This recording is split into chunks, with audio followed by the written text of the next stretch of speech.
Let's boogie.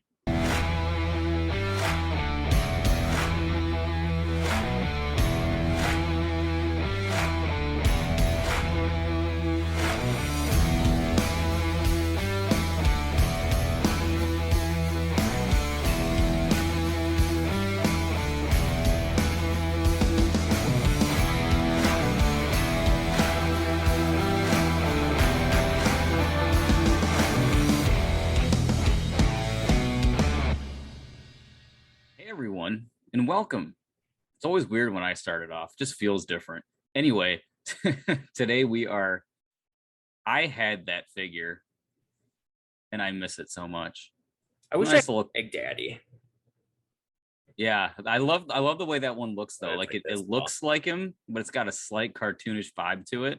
I love that figure. You think so? I think it looks exactly like him. Like not cartoonish at all. Huh.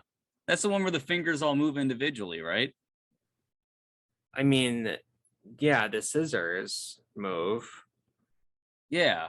I swear the one I had, he looked a little more droopy. The one I had is from the mid 2000s. Maybe that is the same one. I don't know. This is from the 90s. Oh, okay. Okay. Then it's not the same one. Never mind. No, a 98, I think. So, okay. Yeah. And there was a big version of this too. That's cool. That was like 18 inches. Very made by good. McFarlane. That's nice. I also had an 18-inch Willy Wonka. That sounded so fucking wrong. I had an 18-inch Willy Wanker. Is that'll be the Is that the same thing as the 18-inch Wonka's Willy? Because I got that. You want to see it? Oh man. Anyways, guys. So yes, today we are going to be talking about Charlie and the Chocolate Factory. The movie. Wait, are we? I thought we were talking about Pirates of the Caribbean. Well, it does star Johnny Depp. See you later. Different franchise. Yeah, obviously. I'm joking. I knew what we were talking about. But I do. So very good. Anyway. So I just recently picked this up on Blu-ray, like I think this year or last year. Oh my God.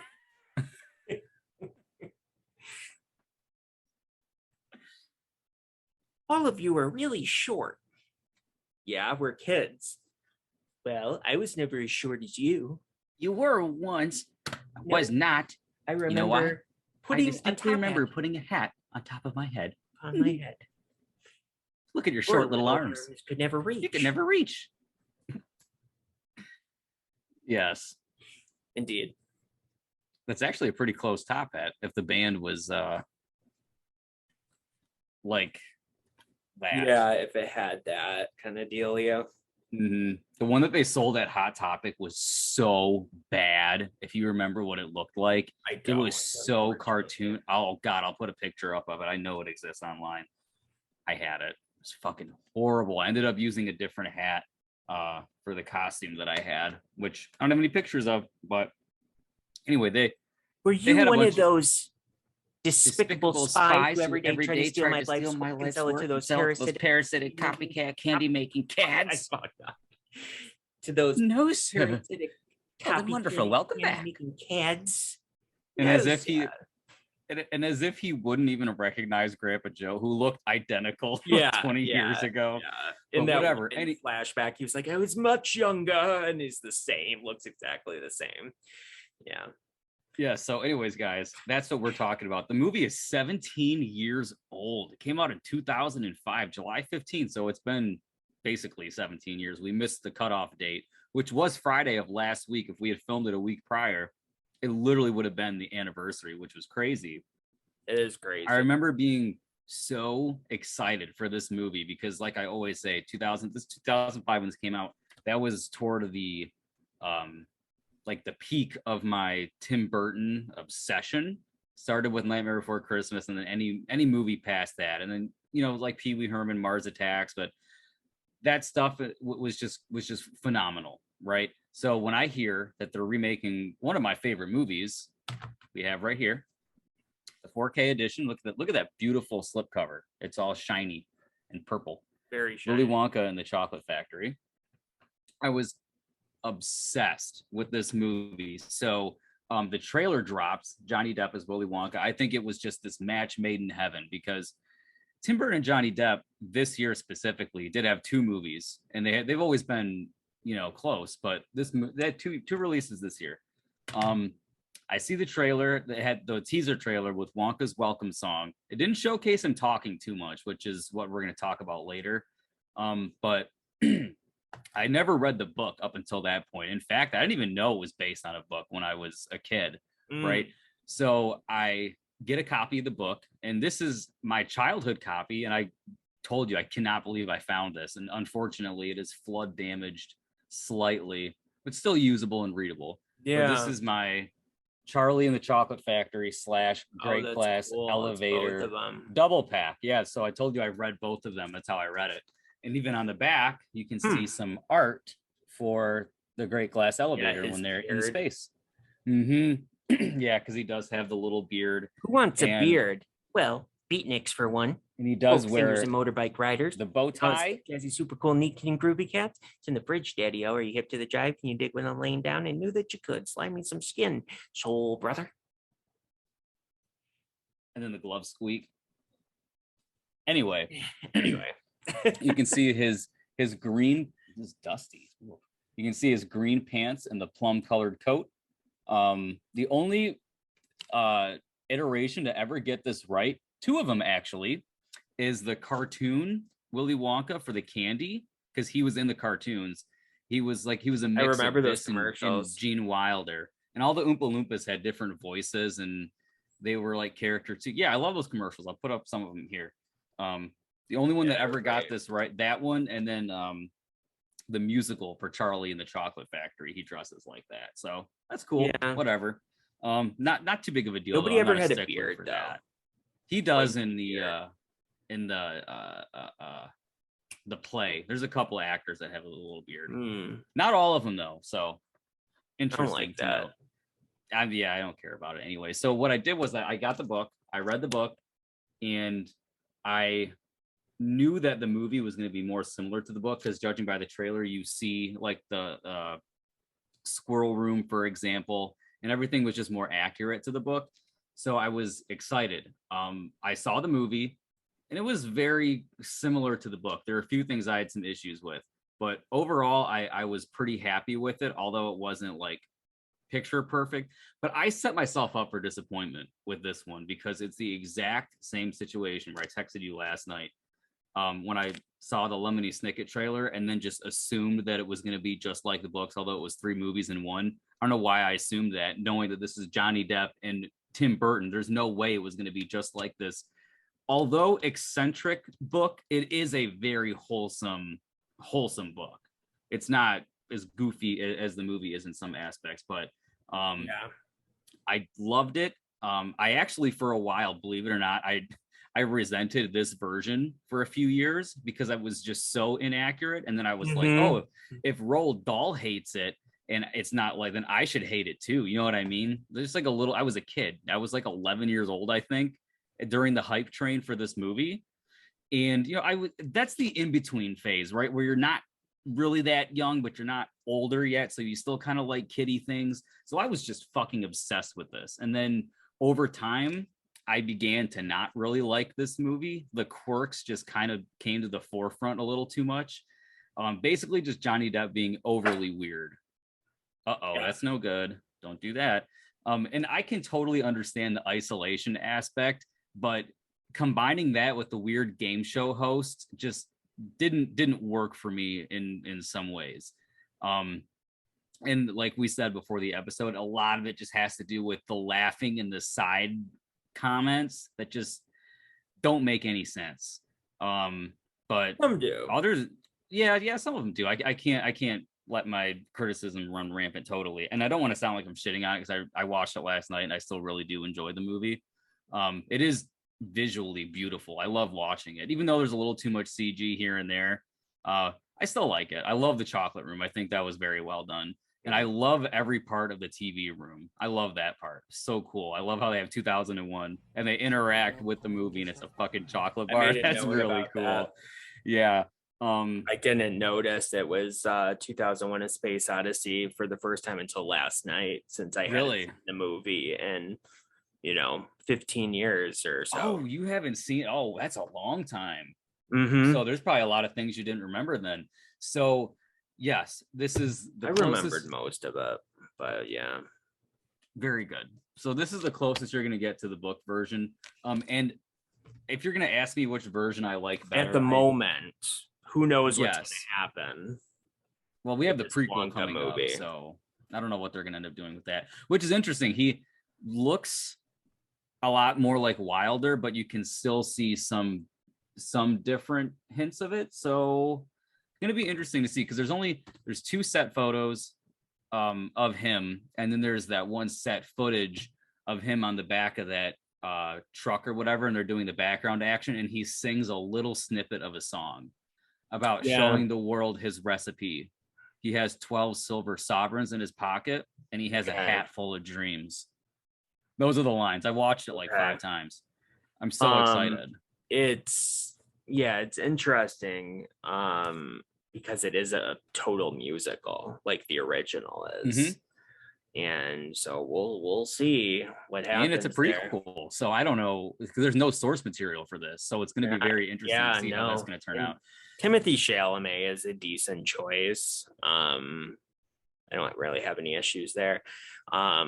A lot of these versions are sort of flawed from the get-go, however, because Willy Wonka should be British, and he never is. Don't know. He's only British, and even then, it's only a couple of the plays. Like there's one with Christian Boers, I think his name is, who does a North American tour. You're gonna say Christian Bale. No, no. Look at me. I'm fucking Willy Wonka. That is funny. What's wrong with it?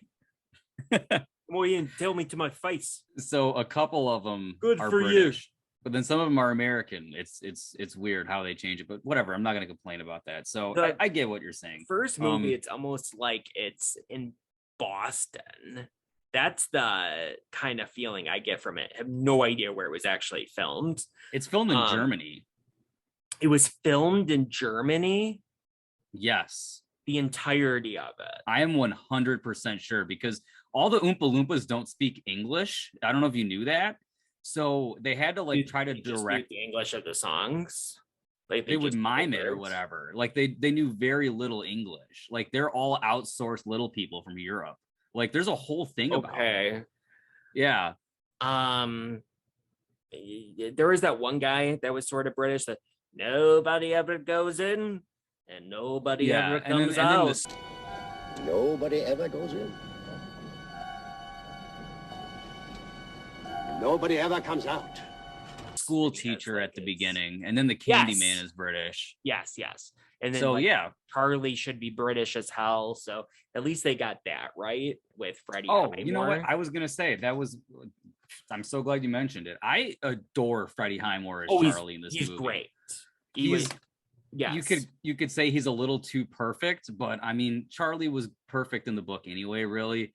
It's a great representation. It's very good. That was the first thing I ever saw Freddie Highmore in, and he exploded after that. He did another movie with Johnny Depp. Yeah, the Finding Neverland movie, Finding right? Neverland, yeah.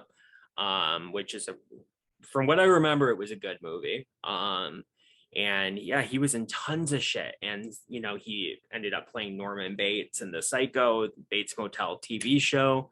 And he's now on The Good Doctor. I followed him his entire career. Very good. And it started with this movie. So, yeah, he's great. He's great. This top hat hurts. That's nice. So actually, I think all the kids do a pretty damn good job in this movie. What do you think about the kids and the supporting cast in general? I think everybody, for the most part, does a good job. I have some issues with probably the way that they were directed, but Yeah, I mean, it's hard to say because I've always despised the character of Veruca Salt, and I've always despised Violet Beauregard. Let's be friends, best friends. You know, so it's like, you know, what, I don't know. So I kind of hold that against it in a stupid way. But I guess they were fine. The one change that was good was, I hope you're gonna say what I think you're gonna say. Similar to the book is that with Mike TV, it was his dad coming with him rather than his mom. Yes. So actually, I don't know if you remember this, but in the book version, both parents go to the chocolate factory. Yep, it's both parents. But I mean, and obviously it's just Grandpa Joe for Charlie. It's not like Grandma Georgina goes with them. Or no, it would be Josephine, because it's Joe and Josephine and George and Georgina. So it would be and Josephine. It's both his grandparents that come with him. No, not in the book. It's just Grandpa Joe. Oh, okay. Yeah. I would say it would be, but in the sequel, it's all of them. In the don't bed, know why. In the elevator. Yes. I was so confused about that reading that book as a kid, because I was like, the elevator, it's small. Is it like the TARDIS now from Doctor Who, where it's like, you know, almost infinite space that's tucked into this little glass elevator? I don't remember them explaining it, but I remember when I read that book, this movie hadn't come out yet. We were years off from this movie. So there was only Willy Wonka and the Chocolate Factory. So I'm like thinking, like, you're thinking of that like goofy. I don't know if there's a picture of it on the back. No, hopefully. But there's but it's tiny, shaped like a bowl weird with a point thing to it. Like, I could understand it going into space, though slight inconsistency there from the movies. Both times they end up landing it. In the book, he ends up losing control of it as it does burst out of the factory and it goes into space, which is weird because why are the grandparents there then in that moment? They go and pick them up or whatever. It's not fully explained at the end of Charlie, but it's the end of this movie is very different than the book. Yeah, because it gets weird in Tim Burton-y. Of course, yeah. But in the book, like, it ends where, what about my family? Can they come too? And in the book, it's, of course, my dear boy, of course they can. Bring them all. And then, yeah, I really couldn't tell you anything about Great Glass Elevator other than when one of the grandmas turns -2, because it just stuck out to me as the most bizarre thing you could think of. So she's a sperm cell that doesn't exist. Anyway, I remember the things I said and the fact that they're still in their beds inside the glass elevator. So I ended up picturing it like the glass elevator from the Tim Burton version, where it's square, but just a giant square version. Like, I mean, I don't even know what it was. I ended up just imagining a spaceship. Like, I was like, which I think basically is what they end up going with. Yeah. Oh yeah, look at that. So yeah, I was like, none of this makes sense to me. So let's see if there's illustrations for the glass elevator. Willy Wonka is basically the doctor from Doctor Who in that story, though, because he's like taking them to different planets and stuff, at least from what I remember. Very interesting. Very interesting. While you're reading that, though, yes, the original book does end with them floating over the city. That's the end of the first book. So it ends like the original movie does. Okay.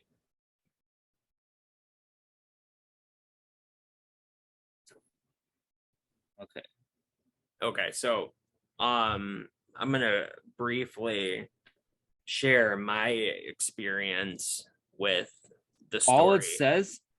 All it says that the entire family is in the elevator with the bed. It doesn't say how. It starts with them literally in the bed. Yeah, I remember There's that. a picture. Okay, no, so this is what the glass, it looks like the one in the Tim Burton movie. Look, in this illustration anyway. So that's I can't tell what's even going on in that picture. I know, because it's all scribbly scrawl, but you can see the top hat standing there. And the buttons, and that's the elevator. And then the next page is this page before that. Hold on. I just fucking saw the picture, god damn it.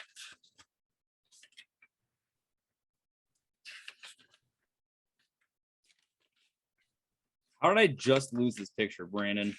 Kill me. Oh, here it is. It literally wasn't the next page. There, they're all floating around and flying. Yeah, I kind of remembered that picture since it shows that the bat is there as well. You press a button marked oxygen. Weird. So my experience with this story is was similar. It just happened earlier, and I was introduced to Willy Wonka and the Chocolate Factory. I don't even know what age. I was very just like something you've always grown up with, like pretty much everybody. Yeah, and I loved it. Gene Wilder was iconic in that role, of course, and I would have to, I did get the chance to watch it all the time when I would go to my dad's friend's cottage up at Houghton Lake, because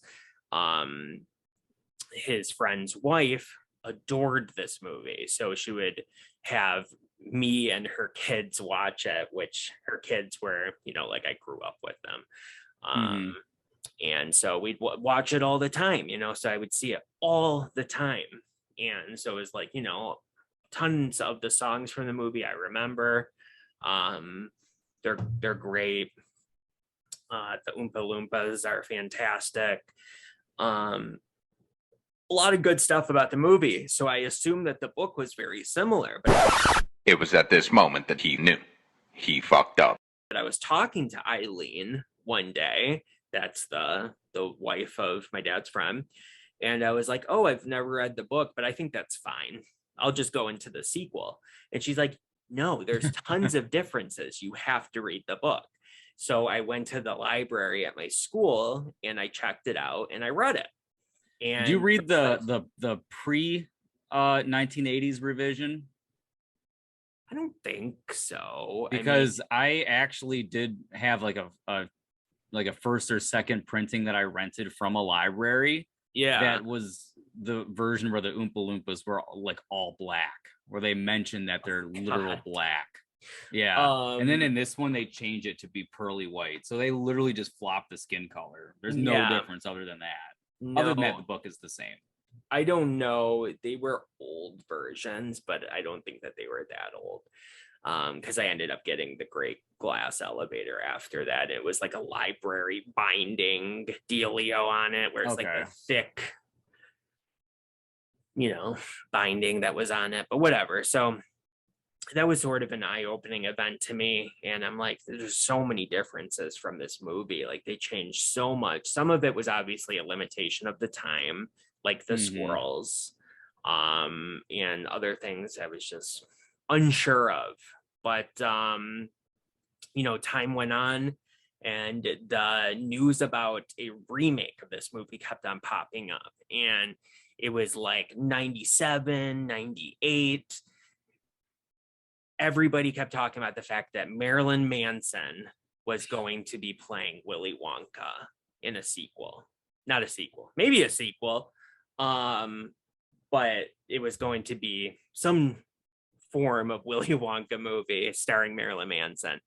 And people were like, oh, he's going to play Willy Wonka because that's his favorite movie ever. And other people were like, no, he's going to play a grown-up Charlie. And it was like, oh, good God, what's happening here? And then it was like, a little bit of time went on. They couldn't make it work. It was kind of just like hearsay and kind of rumor and whatnot. Though Manson does love that movie. It is his favorite movie. And then it was like, oh, Michael Jackson is interested. So it's like, okay, that's interesting.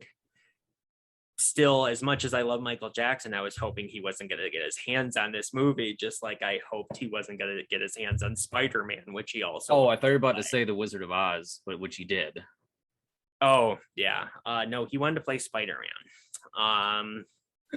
So that would have been weird. And, it's like, these are not the right roles for you, my friend. That's funny. And then, you know, the rumors all went away. A few years went by, and all of a sudden, they're working on this Charlie and the Chocolate Factory movie. Tim Burton's directing, and Johnny Depp is starring. And this was like music to my ears because I loved Tim Burton ever since I had seen Edward Scissorhands.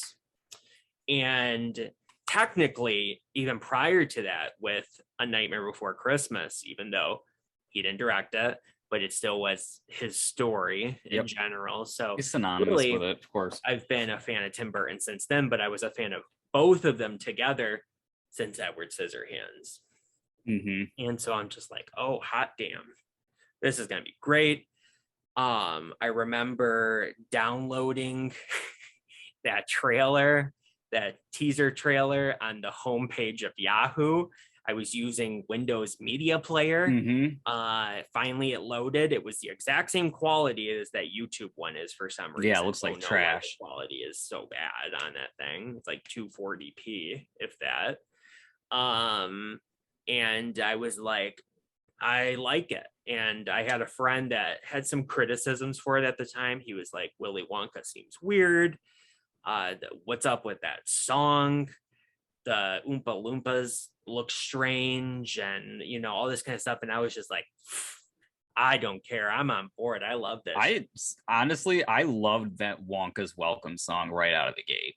I thought it was goofy. Well, which in it the is. Trailer though, you didn't know what the context of it. Yeah, and I thought it was great. I think that's why I thought the movie was going to be more charmingly whimsical, like the book. So I built up this image of what it was going to be, because as the theatrical trailer comes out, because the lines that they use from that are pretty spot on to what you're going to see in here. So again, based off the trailers, I thought Tim Burton was really trying to go with the book. Now, and like it is, don't get me wrong. It is. Willy Wonka's eccentric, but he's not a shut in weirdo in the book. Like, yeah, he's a little off the wall. I think you have to be to make candy like that. But sure, he was inviting. I think he's a lot more inviting in the book than he is in the movie. He seems a bit standoffish sometimes. I don't know how to describe it. There's just something about his portrayal that I get really bothered by. Both portrayals are wrong in their own ways. Yes, they are. Yeah, but I would lean more toward Gene Wilder. I agree. Though I almost wish you could transplant the best of Wilder into this, and then maybe lop some of that weird mop hair off Willy Wonka and change that a little bit, and then I would think I would be a little bit more on board. I don't like the hair. There's like, I'm so conflicted about so many things. I know. I didn't think I would be, because I'm glad I watched it again, because it was just going to be an all-on shit fest of me hating the movie. But I don't know. I looked at it very differently. When this came out, I saw it in theaters. Yeah. And I ended up having a very similar reaction that you did to the original, that I was like, that's the trash version. This version is fantastic. I love everything about it. And I went down that path for a while, like a couple years. Saw it in theaters. Like I said, I might have even seen it twice. Can't remember. And then I bought it as soon as it was available on DVD.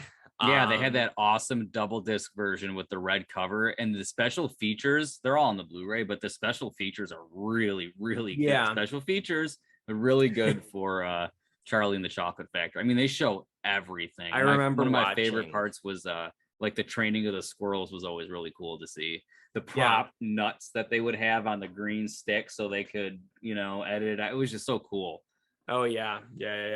it's and they had the girl obvious that was a lot of- Veruca in the fake suit. They had like a protection layer over it that like when it's in motion it looks like Veruca, but when it's standing still it's a person in a mask, like an animal trainer that looks like this. But it's the girl's face mold. It's so funny. I'll put it in in the video. That is funny. Anyway, you could tell a lot of the scenes are real squirrels. There's some CGI that's used, but a lot of it's real squirrels. But yeah, so whatever. I watched it a few more times and I just adored it. And then for whatever reason, I just sort of outgrew it and didn't watch it again until last night. And I just, over time, there was things, even not watching it, there was things that I decided I didn't like about it.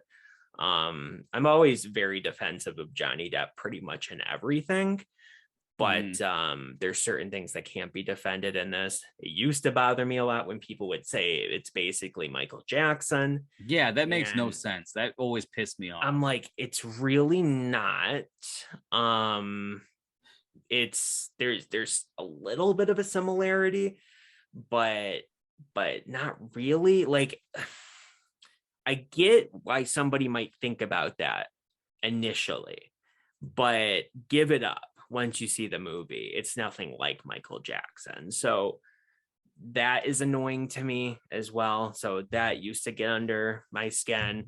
They'd be like, the white skin. Well, he has white skin because he hasn't stepped outside in who knows how long, like he's pale in this movie, but he's not overly pale. I'm gonna be really honest. I mean, he does have white makeup on his face, that's for sure. They did go out of their way to put white makeup on him. And you can see it crease when he moves his face. Like it gets stuck inside of his face wrinkles.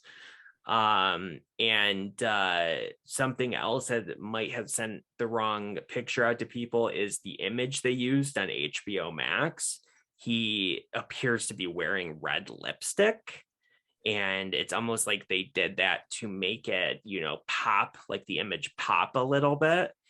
And yeah, it kind of looks like it there too. Yeah, a little bit. But in the movie, it does not look like that at all. But it's like they edited it like that to make it, just sort of pop a little bit more. Obviously, it throws you off a little bit. There's people that have gone years of not even knowing this was Johnny Depp. I might say they're idiots.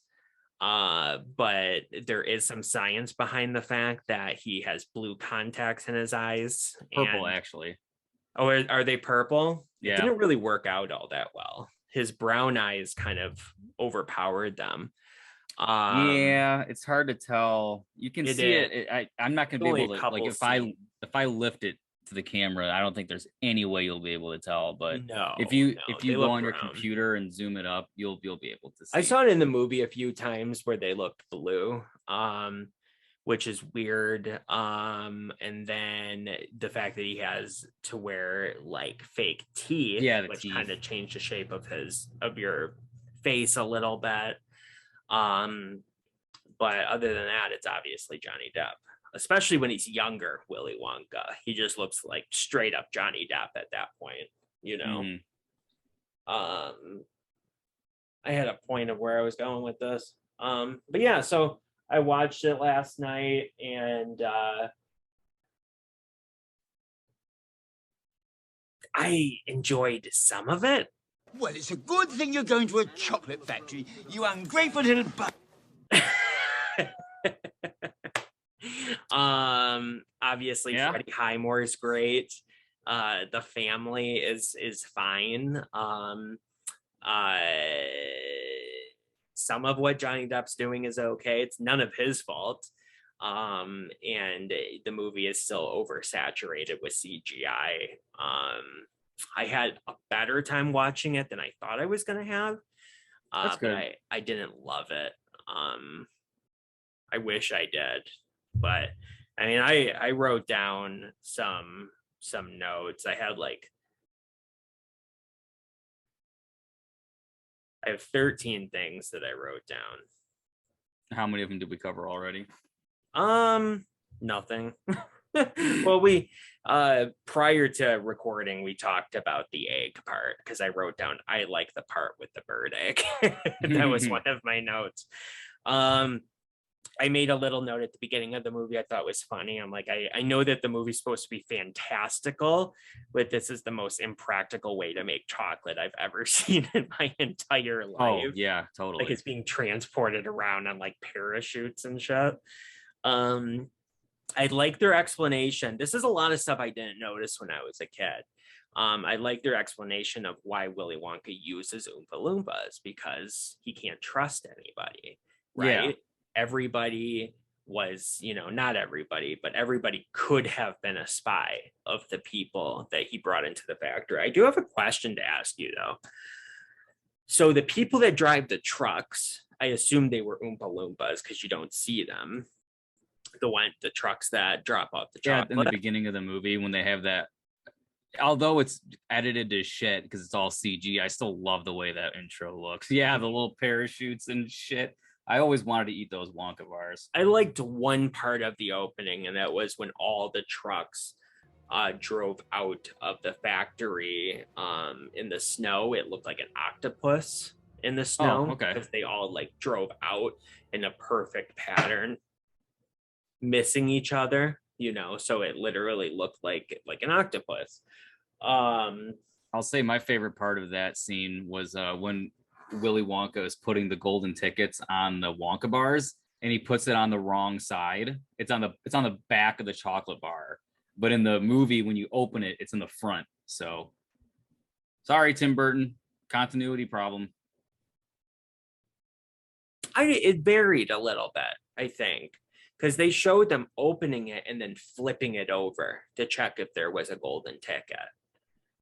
With the Didn't two times when they didn't have it with Grandpa, when Charlie they open it and flip it, and then when he opens it the other time, when they show Augustus opening it, or when he looks down, it's in the front. Yeah, it is on the front side for that one.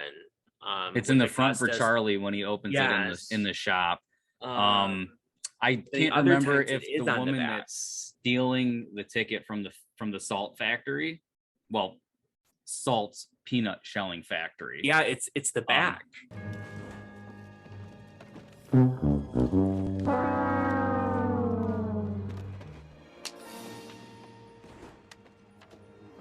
Because I can't remember. She pulls it from behind the chocolate. We'll put in all the clips. Yeah, she you can see it like she's holding the front of the bar and she has her fingers and she pulls it out from the back and then he goes. So at any rate. So yeah, he puts them on the back of all of them in that. Some of them are on the back, some of them are on the front. I just wanted to nitpick for a second. Anyway, bad Lucas. But yes, the use of the Oompa Loompas, that's good. I don't remember if that was mentioned in the book. I assume it probably was. It's exactly the same where he's going through Africa. He says it. He's going through Africa looking for exotic new flavors for candy. Well, in the movie, and then Loompa Land. Yeah, it's like that's no such place. No, it is Loompa Land, high school geography in Africa. That's crazy! Well, you should know what a terrible country it is. They just say Loompa Land. They don't say Africa in the movie. So anyway, but it does talk about their love for the cocoa bean and that they'll do anything for chocolate. Yeah, that's good. I like the line from Grandpa George that says, "Only a dummy would give this up for something as common as money." I really like that. That was good. Somebody could probably argue, somebody who is kind of an asshole could be like, yeah, but you really. Well, I mean, on the plus side, they wouldn't be fucking eating cabbage water all day. Right. There's definitely a cynical way to look at it, but I really liked that line. It was good. It was one of the only lines of the movie that stuck out to me as being well written. I think that The one scene that would never be allowed today, CGI or not, which was kind of funky, was whipped cream. The cow suspended from the ceiling and being whipped. Yeah. And it's like screaming. I'm like, what the fuck was this? This is terrible. It's the slaughterhouse part. Yeah, so truly. There's Charlie in the Chocolate Factory, and there's Willy Wonka in the Meat Factory, aka the slaughterhouse. Yeah. That would be a fucking weird, hilarious parody movie. And have it be a slaughterhouse. Yeah, that actually would be kind of funny. Like a really bad, like a self-aware horror movie. I think that could be funny. That could be good. I forgot until watching this movie again. About his Nerds cane. I forgot about his Nerds cane. Do you know what I'm talking about? Yes, I wanted one of those so bad as a kid, and they never made they made like a small toy one that you could buy. They made a big one. They did. They make a life-size one? Yep. It was cheap. It had the Nerds rope wrapped down it. So that's when I found out that it was Nerds inside of it, and the prop from the movie. It's hard to see, but it's a clear cane full of Nerds. Yep, and it has that really cool swirl top. Yep. That's actually right here, the swirl top, right there. Yeah, it's yes, correct, and it's like Nerds rope that goes down. I remember seeing pictures of the actual prop used in the movie, and that's when I saw it for the first time. I was like, they're Nerds. Because in the movie you can't really tell, it just looks like multicolored. But there was a good shot of it in the movie when they're where he's talking about the everlasting gobstoppers, and I was like, son of a bitch, Nerds cane. Can't believe I forgot about that. I wanted to buy one when I was a kid. Speaking of the gobstoppers, in this movie they definitely look more like just regular jawbreakers. But I can't get over the way that they originally looked in the first movie, though. That was just too good. Too good. Mm-hmm.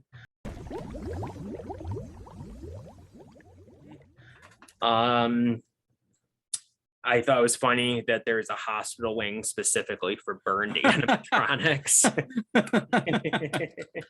Yeah, so it's very funny. Yeah. And it's like he only gets to play that opening when people visit, and nobody's visited in years. So.